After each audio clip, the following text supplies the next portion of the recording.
YouTube is full of talking head videos, but there are plenty of ways to be successful making videos without showing your face. As long as you're aware of the limitations and the types of videos that audiences aren't expecting to be personalized, there's no reason you couldn't fill your channel with amazing content that even your mother wouldn't know was you. Choking hazard. Before I walk you through a few video types and examples, it's worth pointing out that with only a few exceptions, you will need your voiceover audio to be really good. This is because without a face or body language to help you with communication, everything is loaded into the narration. You ought to seriously consider a quality podcasting mic like the Rode NT1A, the Rode Podcaster, or the Shure SM7B for any studio shot work to really make your videos stand out. Well, audio-wise anyway. At the very least, get yourself a decent lav mic like the Rode Smart Lav with the Rode Go, or even just the Rode Go on its own with a built-in mic, which is way better than any built-in mic on a camera. Having said that, it's possible to get away with not even having your voice in the videos, and I'll share with you an example of how that has worked for one creator, but this really does limit you from an ease of storytelling point of view, so I'd consider it as a niche option. Prove me wrong in the comments, I dare ya. Okay, let's look at some video types. The how-to video.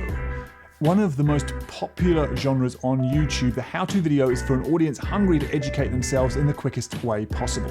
Just look up the How to Tie a Tie title. Millions of views on them. And this was true before Rob from Dad How Do I got in on the act. And because people are often coming for the information only, they're not likely to be that loyal. But if you can rank for any of these titles, all they want is the right information, and you can give them that without showing your face.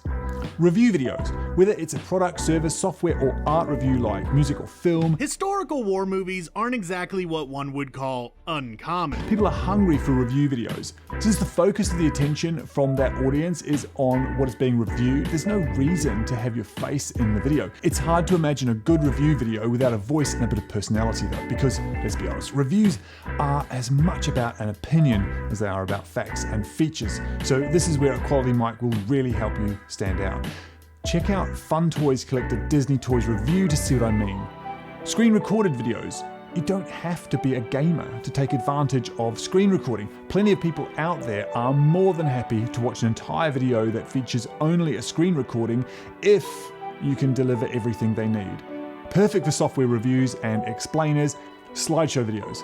Almost a subset of the screen recording option since it does involve recording the screen. This is a hard one to do well since a slideshow has a lot less dynamism than moving images. But if you've got a killer presentation and you've mastered the animation and transitions that are available, plus you're keen to entertain your audience with great audio and perhaps music as well, then yes, slideshow videos might work for you. Kinetic typography videos. I must admit, I find these strangely compelling, and when done well, even with complex ideas, they're very watchable. The other day in my Intro to Criminal Justice class, a student took out a whole lemon and started to peel it.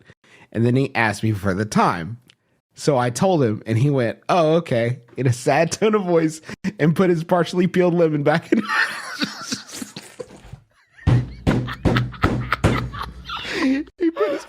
For these, you really need to be learning about keyframing your text, or alternatively buying good quality templates that have plenty of variety. Then record your voice content and time the typography so that the viewer is hearing and seeing your words at the same time. Notice I said at the same time. A good kinetic typography video is like a hot chocolate with marshmallows on a cold night. A badly timed one is like a lukewarm fish milkshake. It can go south very easily, so work hard on that timing. POV or point of view videos. Why not just turn the camera around so the viewer sees what you're seeing? Obviously, this can work for sports videos, and there's plenty of POV skating, skiing, skydiving, and motorbike videos to prove there's an audience. But what other things could you do in POV with a good commentary or soundtrack? Shopping cart aisle races at Morrison's, slow motion girlfriend hand-holding videos. I'm sure you can think of something better, but you get the idea. Stock videos. There's a lot of storytelling you can do with stock video. You'll need to make sure the story flows well, and your editing is going to need to complement your narration, so be prepared for a lot of time surfing stock video pages, but this can really pay off. Check out Stephen on his Solving the Money Problem channel. Hey, I'm Stephen and this is Solving the Money Problem. If you're new, welcome. If you're not, welcome back. You'll never see him. Well, actually, he is appearing in the odd podcast there, but the mainstay of his stuff that gets loads of reach is always just footage, stock footage of Tesla cars mostly, but you'll get a great sense of his personality and values.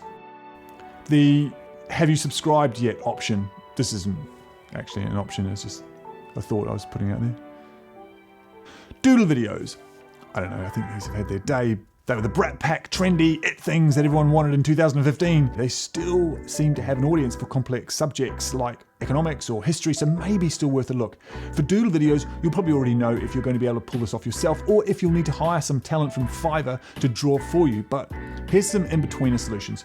Doodle.com, a template-based platform that allows you to pick the finished images and then the software will animate it for you. And there's also VideoScribe, a catalog of images that will self-draw, but also the ability to draw your own images in there as well. And finally, the incredible work of Jared Owen that I was talking about at the beginning, whose masterful animations are so captivating, he doesn't need to have his face or voice in any of them.